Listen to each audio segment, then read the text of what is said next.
Hi friends! I wanted to very quickly talk about examples 5, 6, and 7. These are called proofs, and if you look at the worksheet for this particular section, we actually don't cover proofs in the worksheet, and that's because you will not see a proof at this point in this course. Proofs are used to give statements, reasons, and justification of what you're given to what you prove. I'll very quickly go through these. Note that this is not something that you need to know with 100% certainty, but this is something that if you're, as you're moving on through courses, it's something that is assumed that you understand how to take from a statement that's given and moving on to the rest. When you're ever given a proof, your first statements are always going to be a given. Following through, then I added in the segment addition postulate, and then I just substituted the values of 5 and 6 in for these here.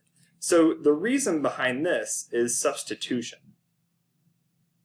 And then the last part is what we did is we got 5 plus 6, and 5 plus 6 is equal to 11. So that's why the reason here was simplified.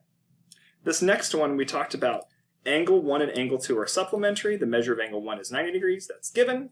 So the measure of angle 1 and the measure of angle 2 is 180 degrees, definition of supplementary angles. 90 degrees plus the measure of angle 2 is equal to 180. So that's just the definition of a right angle. Definition of a right angle. And then subtraction property of equality, subtract 90 degrees from both sides.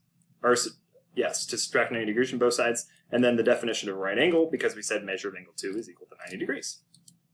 And then for this last one here, so this is, example 7 is similar to example 5, just a little bit less, my camera is moving, sorry.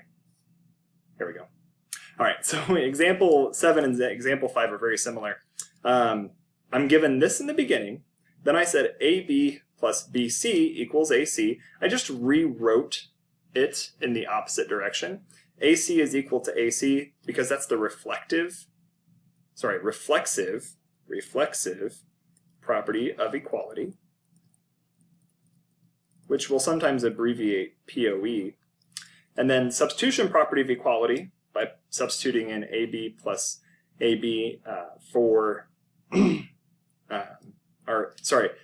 AB plus BC for this AC here, and then we have AB equals BC. To get from this step to this step, we just subtracted the same thing from both sides. So that's just the subtraction property of equality.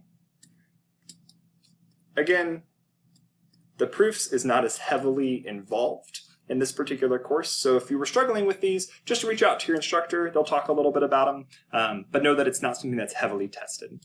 Have a wonderful day.